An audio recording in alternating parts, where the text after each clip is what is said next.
Hello friends, how are you? Fine? Okay. First, I introduce myself. I am Mr.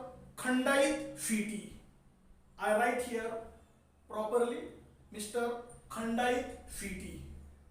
And my educational qualification is MSc in Zoology. MA means Master in Education. DSM means Diploma in School Management, and here last PhD. Actually, I complete my PhD work and submitted thesis of PhD work in Shivaji University, Kolhapur. After 2 to 3 months, as well as 5 hours, I become a doctor in social work. Actually, I have experience or complete near about 24 years at junior college or HSC board syllabus. So, I assess near about 20 times HSC board papers, and till or today I become a moderator. म्हणजे याचा अर्थ जवळजवळ 20 ते 21 वेळा HSC बोर्डाचे paper तपासलेले आहेत आणि आता सध्या मॉडरेटर म्हणून कार्यरत आहे. मॉडरेटर याचा अर्थ 8 ते 10 टीचर ज्यांनी पेपर तपासलेले आहेत बोर्डाचे, त्यांचे पुन्हा रीचेकिंग होत असतं. शिक्षकाकडून तपासत असताना ज्या काही किरकोळ चुका होतात त्या त्यांना दाखवून देणं, त्या दुरुस्त करणं, त्यांना मार्गदर्शन करणं, या पद्धतीचं ते मॉडरेटरचं काम असतं आणि ते मी सध्या करत आहे. So I have total experience about 25 years of junior college work or HSC board syllabus. Here, actually, I am not only science teacher, but also social worker. I write some articles in newspaper. I write some national paper, 2 national paper and 1 international research paper published in national as well as international journal. Then here I also good speaker at various subject, at school, college, senior college, as well as in rural or urban community. As well as I am a district president of Satara Jilla of Andhashraddha Nirmulan Samiti, because I am lastly science teacher. Science teacher must have scientific approach as well as scientific attitude. So I hardly do social work about to develop scientific temperament in our society, community, as well as in student. Also, I do some work related to teachers who are in junior college. I also work for Junior College Teacher Association as a Satara district president. Solve problem of that teacher who work at junior college. Like this, I perform various types of work, social work, educational work, and in our college, I am head of the department of biology as well as head of the department of this CET JEE NEET exam preparation or coaching scheme class. Okay, this is about my small introduction. Before going to direct syllabus, today we discuss about what is mean by CET. सर्वप्रथम CET म्हणजे काय हे नेमकेपणाने माहिती असणं गरजेचं आहे. CETच्या बाबत जे बेसिक मुद्दे आहेत ते सर्व माहिती असणं गरजेचं आहे. नंतर आपण सिलेबस कडे बोलूया असं मला वाटतं. So today we focus on about only concept what is mean by MHT CET. Here MHT CET. The long form of this MHT CET is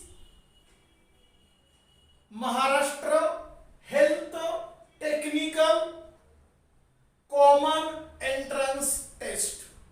Maharashtra Health Technical Common Entrance Test. This is total here or actual long form of this exam, and this exam is conducted by Government of Maharashtra and Directorate by Technical Education. Technical Education द्वारा त्या department द्वारा त्याचं direction केलं जातं, मार्गदर्शन केलं जातं. या पद्धतीचं ही गव्हर्नमेंट ऑफ महाराष्ट्राची ही एक्झाम असेल. Actually this exam is only for after 12 science students. ही एक्झाम फक्त 12वी सायन्स झालेल्या विद्यार्थ्यांसाठी असते. To get admission for engineering as well as technical programs. Engineering मध्ये प्रॉपर एक्झाम्पल कोणतं देता येईल? BE. BE means bachelor of engineering और बीटेक बॅचलर ऑफ टेक्नॉलॉजी. या पद्धतीचे जे कोर्सेस आहेत महाराष्ट्रामधले, त्या ठिकाणी महाराष्ट्रामध्ये जी कॉलेजेस आहेत त्या ठिकाणी 12वी सायन्स नंतर जर तुम्हाला ऍडमिशन हवं असेल, students must attempt this exam and after merit got here standard college, government college merit wise. चांगल्या कॉलेजला जर ऍडमिशन मिळवायचं असेल, गव्हर्नमेंट कॉलेजला ऍडमिशन मिळवायचं असेल तर ह्या MHT CET एक्झामला बसावं लागतं, मेरिट मध्ये यावं लागतं.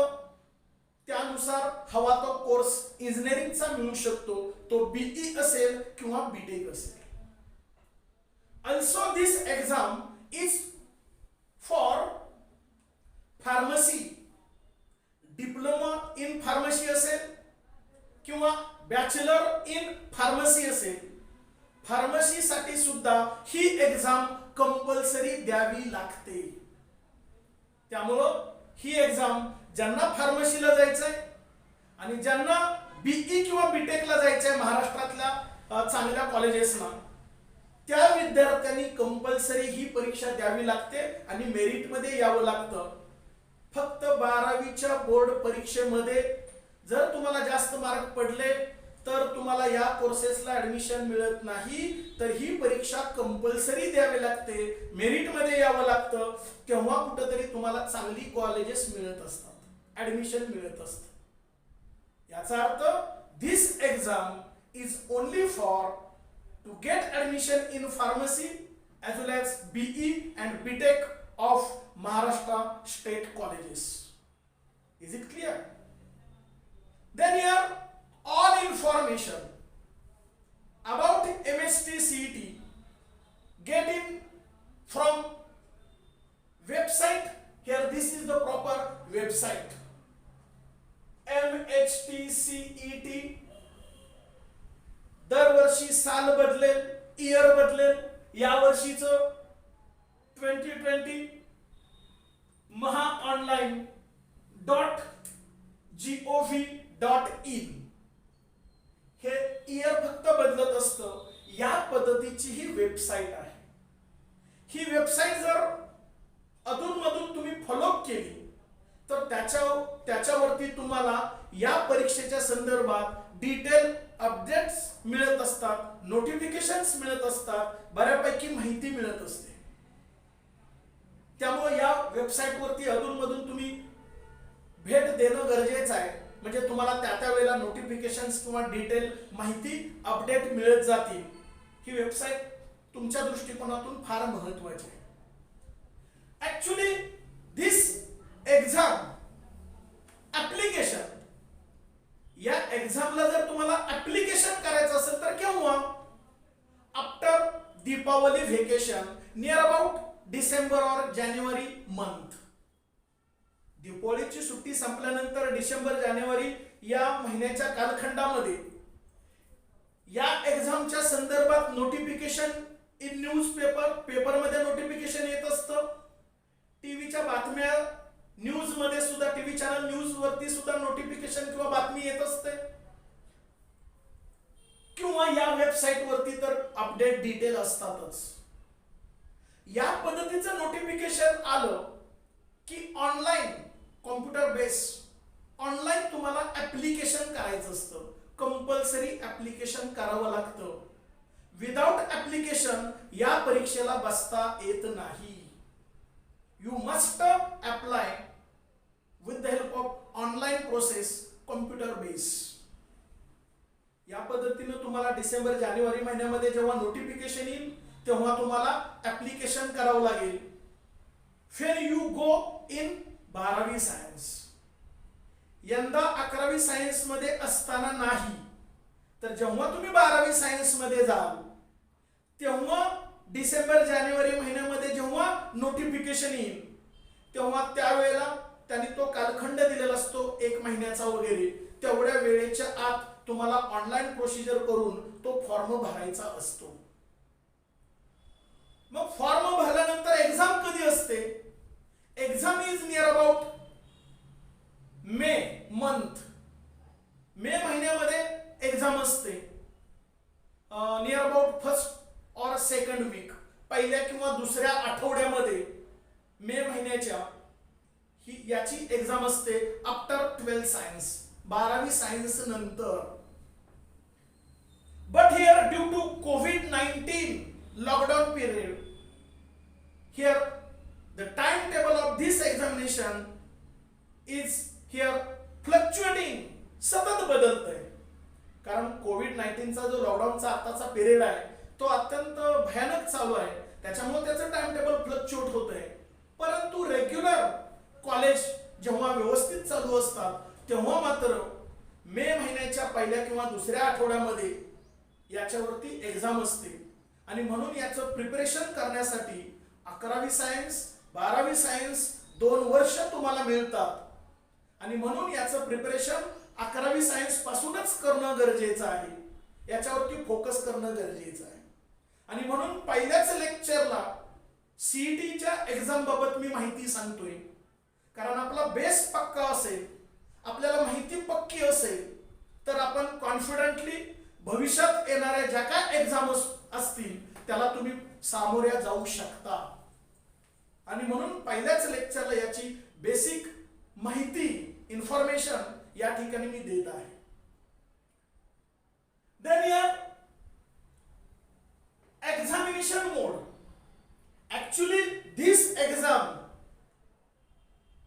is with the help of computer base, that is online. He exam online असते, कॉम्प्युटर बेस्ड असते. जेव्हा तुम्ही ऍप्लिकेशन भरत असता, फॉर्म भरत असता तेव्हा तुम्हाला सेंटर्स द्यावी लागतात. 4-5 सेंटर द्यावी लागतात. डिस्ट्रिक्ट वाईज, जिल्हा वाईज सेंटर असतात. ह्या कोरोनाच्या COVID-19च्या लॉकडाऊन पिरियडमध्ये तालुका लेवल पर्यंत आलेलं आहे. कदाचित भविष्यात ते तालुका लेवल पर्यंत राहील. परंतु आजपर्यंतचा इतिहास असा आहे की ह्या एक्झाम जिल्हा लेवलला होतात, जिल्हास्तरीय होतात आणि कॉम्प्युटर बेस्ड होतात. हे बेसिक माहिती असणं गरजेचं आहे. कदाचित भविष्यात तालुका लेवलला सुद्धा होऊ शकतील. COVID-19 मध्ये ह्या लॉकडाऊन पिरियड मध्ये तालुका लेवलला सेंटर्स येऊ घालतायत. या पद्धतीचं तुम्हाला सेंटर्स अगोदरच फॉर्म भरत असताना द्यावी लागतात आणि ऑनलाईन मोड म्हणजे कॉम्प्युटर बेस्डच तुमची एक्झाम होईल हे पण बेसिकली माहिती असणं गरजेचं आहे. The next point, exam type और पॅटर्न. या एक्झामचा पॅटर्न कसा असतो? Only MCQs. MCQs, multiple choice question, multiple choice question, and these question are application level. इयत्ता 11वी मध्ये आणि 12वी मध्ये तुम्ही जो सिलेबस शिकला, जे टॉपिक शिकला, ते जे टॉपिक तुम्हाला समजले, किती अंडरस्टँडिंग झालं, त्याचं ऍप्लिकेशन, त्याची अंमलबजावणी करण्याच्या संदर्भात अंडरस्टँडिंग जे झालंय त्याचं इम्प्लिमेंटेशन किंवा ऍप्लिकेशन लेवल बेसचे एमसीक्यूज मल्टिपल चॉइस क्वेश्चन असतात. There is no any negative marking system. Negative marking system नाही. No any negative marking system. Actually, there are two separate groups. One is PCM, Physics, Chemistry, Maths. This is one group called as a group. And here PCB means Physics, Chemistry, Biology, called as a B group. These two separate groups have a separate examination. ह्या दोन्ही ग्रुपची स्वतंत्र exam असेल. You people appear both exam if you want. तुम्हाला जर आवश्यकता वाटत असेल तर तुम्ही दोन्ही एक्झामला सेपरेट बसू शकता. आणि माझं असं मत आहे दोन्ही एक्झाम बसायला काय हरकत नाही. But some student focus on only A group, some student focus on only B group. कधी कधी विद्यार्थी एकाच परीक्षेवरती फोकस करतात. त्यांचा अगोदरपासूनचा गोल असतो की मला ए ग्रुपलाच जायचं आहे, इंजिनिअरिंगलाच जायचं आहे, किंवा मला बी ग्रुपला जायचं आहे, फार्मसीला जायचं आहे, काहीतरी अगोदर ठरलेलं असतं. आणि म्हणून ते एकच ऍप्लिकेशन करतात, फक्त PCM. आणि भविष्यात जर त्यांना वाटलं की फार्मसीला जावं तर ते फार्मसीला जाऊ शकत नाही. का? तर त्यांनी PCB ला अप्लाय केलं नव्हतं, त्या एक्झामला ते बसले नव्हते, ते मेरिट मध्ये आले नाहीत, ते फार्मसीला जाऊ शकणार नाहीत. So you student must appear these two separate group exam. मला असं वाटतं की दोन्ही सेपरेट जरी एक्झाम असल्या तरी दोन्ही सेपरेट एक्झामला सर्व स्टुडंट्सनी बसावं. After examination, after merit, then you decide which course you want to go. तुम्हाला कोणत्या कोर्सला जायचे नंतर ठरवू, अगोदर दोन्ही परीक्षा अटेम्प्ट तर करा, हे महत्वाचं आहे. आणि म्हणून दोन्ही ग्रुपवरती, दोन्ही ग्रुप इयत्ता 11वी मध्ये असावा, 12वी मध्ये असावा, आणि दोन्ही ग्रुपवरती फोकस सेम करावं, दोन्ही परीक्षा द्याव्यात.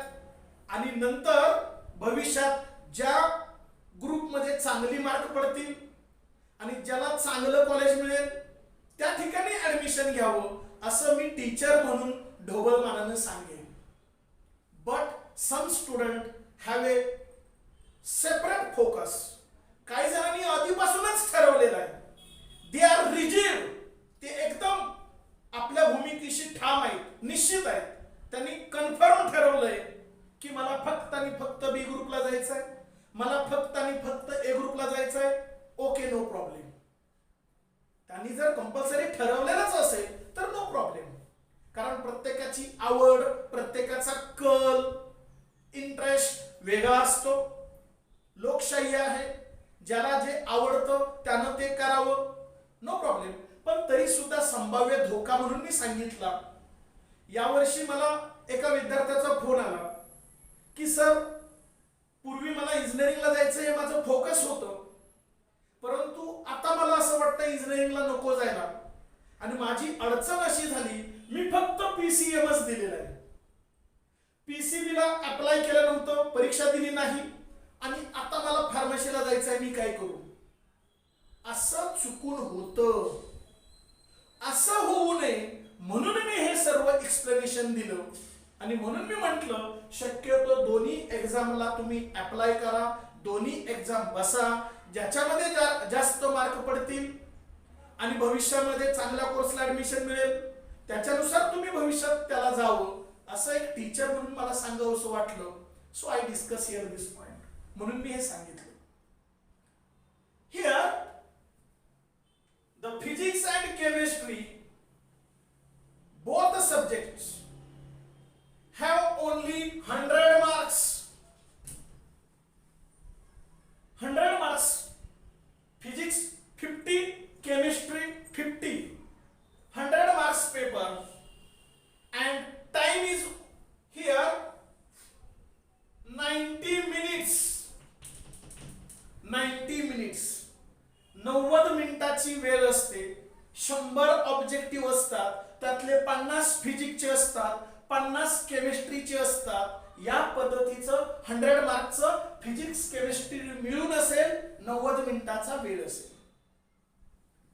Maths also separate 100 marks and time is 90 minutes.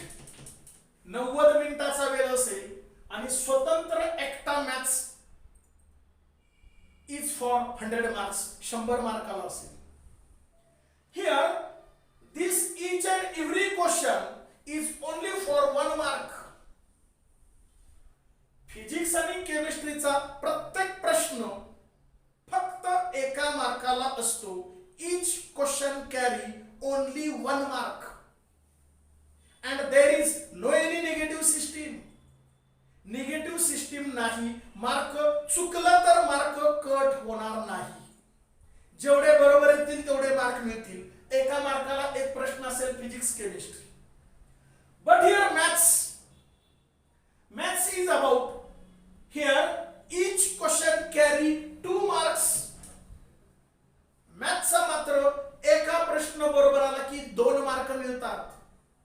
Hence there are only 50 questions for 100 marks and time is 90 minutes. Is it clear? Then here PCB. Here physics chemistry same like this. या सारखंच असेल 100 marks. One question for 1 mark. There is no any negative marking system. And here B means biology. It's here also 100 marks. 100 marks. Biology is for 100 marks and time is about 90 minutes. वेळ 90 मिनिटाचा असेल, but each question carry 1 mark, same like physics chemistry. Physics केमिस्ट्रीला जसा एक प्रश्न एका मार्काला होता, तसा इथं बायोलॉजीचा एक प्रश्न एका मार्काला असतो. There is also no any negative marking system. Negative marking system नाही. असे 100 प्रश्न असतात, 90 मिनिट वेळ असतो. या पद्धतीचं इथं बायोलॉजीचं असेल. फक्त मॅथ्सचं वेगळं आहे. 2 मार्काला प्रश्न असेल आणि 50 ऑब्जेक्टिव्ह असतील. या पद्धतीनं क्वेश्चन पेपरचं स्केलेटन असेल, पॅटर्न असेल, only MCQ application level. Is it clear? हा तो पॅटर्न असेल. that is nothing but exam type or pattern. The next eligibility criteria. Eligibility criteria means Marathi मध्ये त्याला पात्रता असं म्हटलं जातं. काहीतरी त्याला बेसिक क्रायटेरिया असतो. बेसिक क्रायटेरिया काय? Student must got near about 50% marks in HSC board.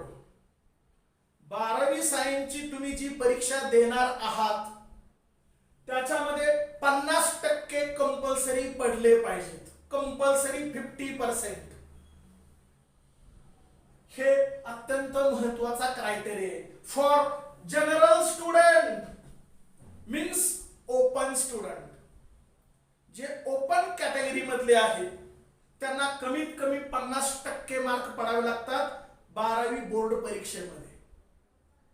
Also in English मध्ये सुद्धा 100 पैकी 50 पाडावीच लागतात. अँड अदर स्टुडंट्स,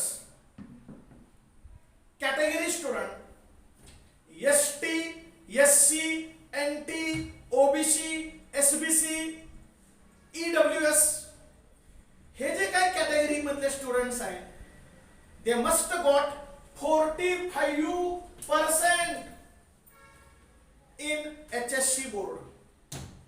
12वीची जी बोर्ड परीक्षा आहे त्यांना कमीत कमी 45% मार्क पडावे लागतात, कमीत कमी 45. But here in COVID-19 lockdown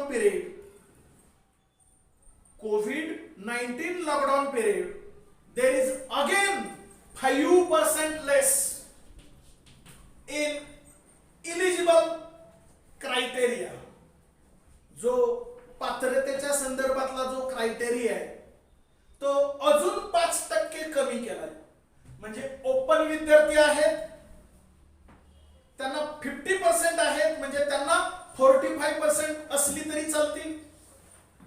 जे रिझर्वेशनचे आहेत ज्यांना ऑलरेडी 45 होता अजून 5% कमी, याचा अर्थ त्यांना 40% असली तरी चालतील. But this concession is only within the lockdown period of COVID-19. फक्त COVID-19 पुरताच हा सूट आहे 5%ची. आणि हा COVID-19 लॉकडाऊनचा पिरियड काही कायम नसेल, तुम्हा विद्यार्थ्यांच्या कालखंडात हा पिरियड नसेल. म्हणजे तुम्हा विद्यार्थ्यांनी काय लक्षात ठेवणं गरजेचं आहे, 12वी बोर्ड परीक्षेमध्ये कंपल्सरी ओपन स्टुडंटला 50% मार्क पडले पाहिजेत, रिझर्वेशनच्या स्टुडंटला 45% मार्क पडले पाहिजे. हा बेसिक इलिजिबल क्रायटेरिया आहे. And student must be Indian, nationality त्याची इंडियन असली पाहिजे. हा एक अत्यंत महत्वाचं या ठिकाणी बेसिक क्रायटेरिया असेल. And then student must apply this MST CET, then must pass and in merit मध्ये आला पाहिजे. आणि त्यांच्या ज्या काही सूचना आहेत त्या वेळच्या वेळी त्यानं फॉलोअप केल्या पाहिजेत, तेव्हा त्याला चांगल्या कॉलेजला ऍडमिशन मिळू शकतं. हा त्याचा तो बेसिक क्रायटेरिया आहे. हे सर्व विद्यार्थ्यांना माहिती असणं गरजेचं आहे. हे माहिती नसलं तर भविष्यात धोके होतात आणि म्हणून या ठिकाणी सांगितलेलं आहे. Then actually there is no any age limit to apply for this exam as well as to appear for this exam. एखाद्या विद्यार्थ्यानं 12वी सायन्स मध्ये पास झाल्यानंतर कदाचित गॅप घेतला आणि भविष्यात त्याला असं वाटलं मी पुन्हा 1 वर्ष अभ्यास करेन आणि नंतर मला परीक्षा द्यायची, किंवा 2 वर्ष अभ्यास करेन पुन्हा परीक्षा द्यायची, तो देऊ शकतो. There is no any age limit for this exam, both for application as well as for to attempt this exam. त्याला काय एज लिमिट वगैरे नाही. This is the eligibility criteria of this exam. Then here documents. Which document you must have after 12th science? 12वी science नंतर कोणती documents, कागदपत्रे तुमच्याकडे असणं गरजेचं आहे. कागदपत्र फार महत्वाची असतात. इयत्ता 11वी सायन्स मध्ये तुम्हाला लागणार नाहीत. 12वी सायन्स मध्ये आफ्टर पासिंग 12th सायन्स तेव्हा मात्र तुम्हाला ती कागदपत्र कंपल्सरी लागतील. During the time of application, जेव्हा तुम्ही ऍप्लिकेशन करता 12वी सायन्स मध्ये असताना, तेव्हा you must know in which category you belongs. तुम्ही विद्यार्थी कोणत्या कॅटेगरी मध्ये मोडता हे कंपल्सरी तुम्हाला माहिती असणं गरजेचं आहे. त्याचं कास्ट सर्टिफिकेट तुमच्याकडं असणं गरजेचं आहे. कारण जर तुम्ही ऍप्लिकेशन करताना एसटी म्हणून लिहिलं, कॉम्प्युटरमध्ये फिलअप केलं आणि भविष्यात जर तुम्हाला कास्ट सर्टिफिकेट जातीचा दाखलाच मिळाला नाही तर तुम्हाला you considered as a open consider केलं जाईल. आणि म्हणून ऍप्लिकेशनच करत असताना कन्फर्म तुमच्याकडं caste certificate, minimum caste certificate तुमच्याकडे असणं गरजेचं आहे. म्हणजे तुमच्याकडे पुरावा आहे की तुम्ही कोणत्या कास्ट मधले आहात. कास्ट याचा अर्थ जात. कॅटेगरी म्हणजे जसं की आपण म्हणतो ST, SC, NT, OBC, SBC, ह्या ज्या काही कॅटेगरी आहेत त्याच्यामध्ये आपण नेमकं कशात मोडतो हे बेसिकली सर्व विद्यार्थ्यांना माहिती असणं गरजेचं आहे. नसेल तर माहिती करून घ्या. आपण नेमकं कोणत्या कास्ट मधले आहोत हे बेसिकली माहिती असणं गरजेचं आहे. मग डॉक्युमेंट्स कोणती असतील, वन बाय वन मी इथं जाणीवपूर्वक लिहितो.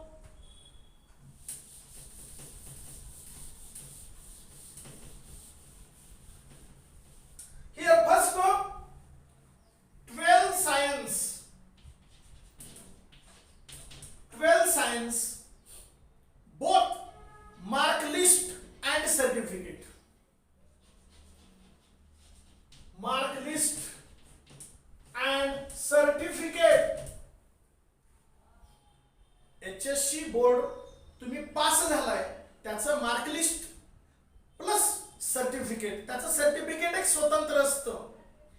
दोन्ही या ठिकाणी कंपल्सरी लागेल. Then second, MHT CET result. MHT CET result. MHT CET परीक्षेला तुम्ही बसलेला आहात, पास झालेला आहात, त्याचा जो काही रिझल्ट येतो तो रिझल्ट एक तुमच्याकडे पाहिजे. Then third, character certificate. Character certificate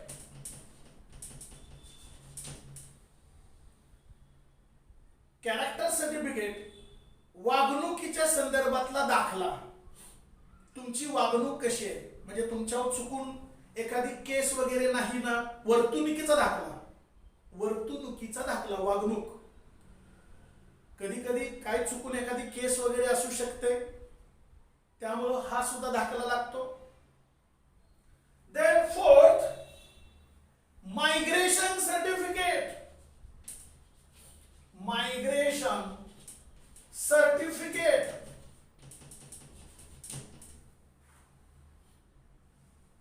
म्हणजे स्टेट बदली वगैरे जर असं काय चुकून काय असेल, जिल्हा बदली वगैरे, तर या पद्धतीचं मायग्रेशन सर्टिफिकेट लागतं. हे तुम्हाला बेसिकली माहिती असणं गरजेचं आहे. The next fifth, caste certificate. Caste certificate जातीचा दाखला compulsory. The next, caste validity.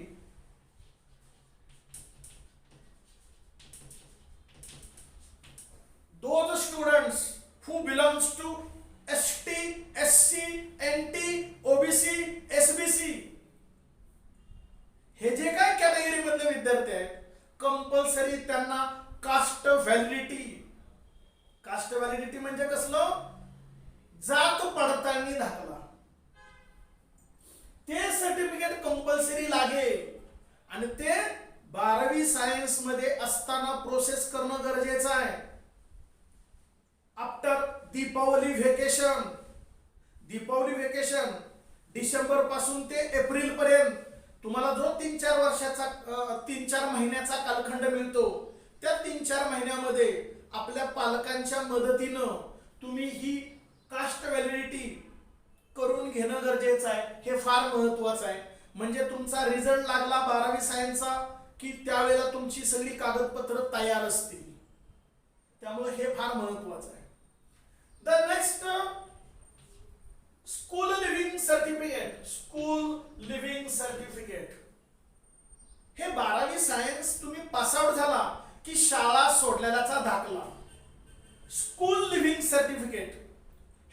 Compulsory लागेल. The next डोमोसाईल. डोमोसाईल नावाचं एक सर्टिफिकेट असतं, ते पण तुम्हाला कंपल्सरी लागेल.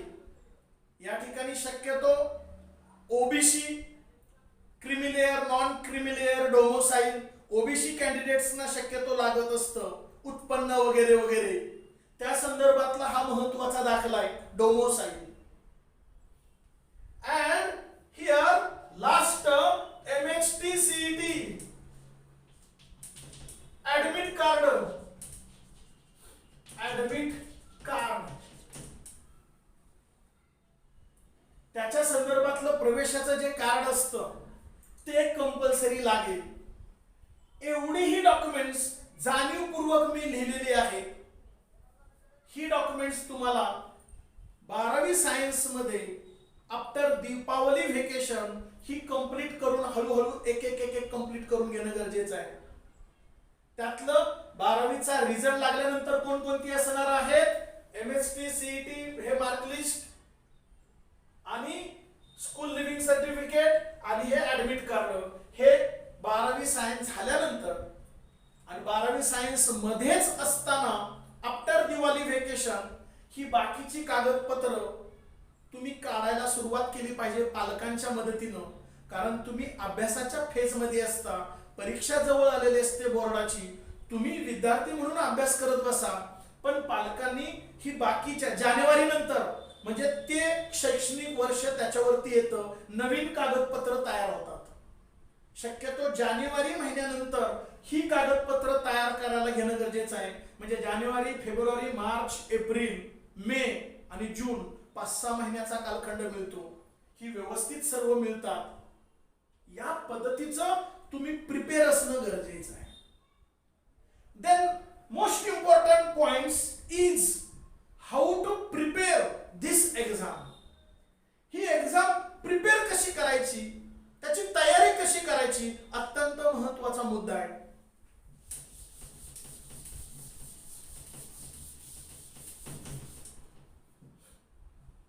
Here books or references. याची तयारी करत असताना 11 सायन्स सिलेबस आस्क 20%. तुमचा 11वी सायन्सचा जो सिलेबस आहे, आपला महाराष्ट्र गव्हर्नमेंटचं जे टेक्स्ट बुक आहे की जे तुम्ही आता अभ्यासणार आहात, त्या टेक्स्ट बुक वरती 20% क्वेश्चन्स विचारले जातील. 11 science syllabus 20%. Then here 12 science syllabus is for 80%. 80% 12वीच्या syllabus वरती विचारलं जाईल. This exam is conducted by Government of Maharashtra. Hence, syllabus is strictly based on our Maharashtra State Board. आपली जी टेक्स्ट बुक आहेत, 11वी आणि 12वीचं जे टेक्स्ट बुक आहे त्याच्यावरतीच प्रश्न असतील. 11वीचे 20%, 12वीचे 80%. म्हणून टेक्स्ट बुक ओळ ना ओळ तुम्ही बारकाईनं वाचली पाहिजे. प्रत्येक टॉपिक परफेक्ट अभ्यास केला पाहिजे. पुन्हा एकदा सांगतो, टेक्स्ट बुकची ओळ ना ओळ बारकाईनं तुम्ही वाचन केली पाहिजे. त्याचा अर्थ तुम्हाला माहिती असणं गरजेचं आहे. टेक्स्ट बुक वरती फोकस करा 11वी 12वी, आणि तो सर्व टॉपिक जर कॉन्फिडेंटली तुम्हाला अंडरस्टँड झाले असतील, समजले असतील. पाठ करणं म्हणजे समजणं नव्हे, तर तुम्हाला तुमच्या ओन लँग्वेज मध्ये लिहिता आलं पाहिजे, प्रेझेंट करता आलं पाहिजे, सांगता आलं पाहिजे, तेव्हा खऱ्या अर्थानं अभ्यास झाला असं म्हणूया. आणि या ठिकाणी 11वी आणि 12वी सायन्सचा पूर्ण सिलेबस जर तुम्हाला समजलेला असेल तर ऍप्लिकेशन लेवलचे प्रश्न जे तुम्हाला समजलंय त्याचं ऍप्लिकेशन करायचं. या पद्धतीचे MCQs, रिकाम्या जागा भरा, असे प्रश्न या परीक्षेला विचारले जातील. आणि म्हणून you focus on your 11th and 12th science textbook syllabus as well as NCERT किंवा ज्याला आपण CBSE वगैरे म्हणतो त्याचं सुद्धा 11th आणि 12th सायन्सचं पुस्तक तुम्ही रेफरन्स म्हणून पहा, गांभीर्याने पहा. जाता जाता पुढच्या एक्झामची सुद्धा तयारी होईल, ज्याला आपण JEE म्हणतो किंवा नीट NEET म्हणतो. त्यामुळं CBSEचा सुद्धा 11वी आणि 12वीचं तुम्ही जर बुक्स रिफर केले तर आणखीन त्याला मदत होईल. In market there are variety of publications. खूप पब्लिकेशन्स आहेत, खूप म्हणजे अगदी 10-15च्या वर पब्लिकेशन्स आहेत. पण त्यातली वेल नोन जी आहेत ती मी एक एक महत्वाचं सांगतो. हिअर फर्स्ट अबाउट मार्व्हेल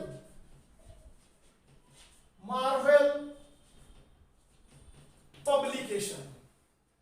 फिजिक्स असो, केमिस्ट्री असो, मॅथ्स असो किंवा बायोलॉजी असो, कॉमन अत्यंत महत्वाची पब्लिकेशन्स मी सांगतो. त्यातलं पहिलं असेल Marvel publication. Then second Arihant publication. This is the second publication. Then third, here Target publication. Then fourth, MTG. Then fifth, Nikita publication. Then next, Nirali.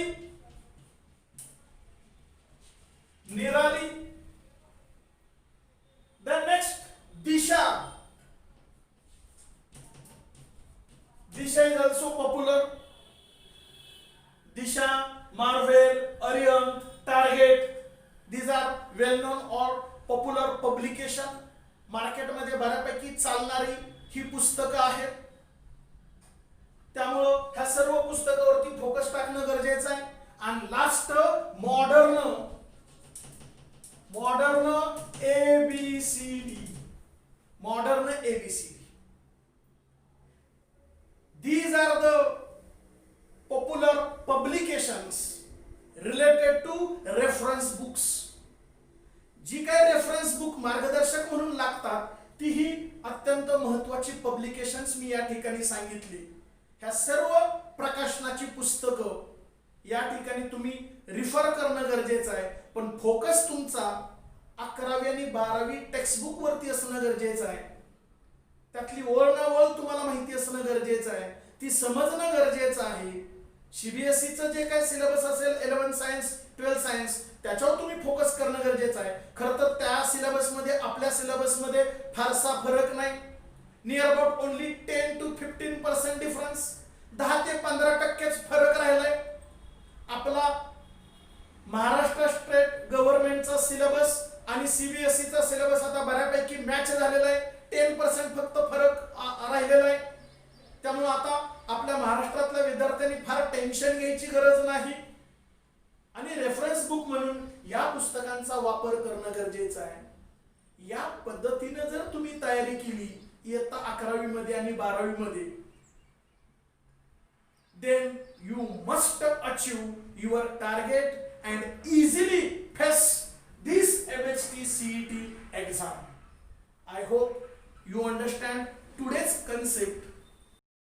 Then tomorrow we will discuss next exam pattern JEE and then next NEET. Is it clear? Are you getting this? Okay, thank you.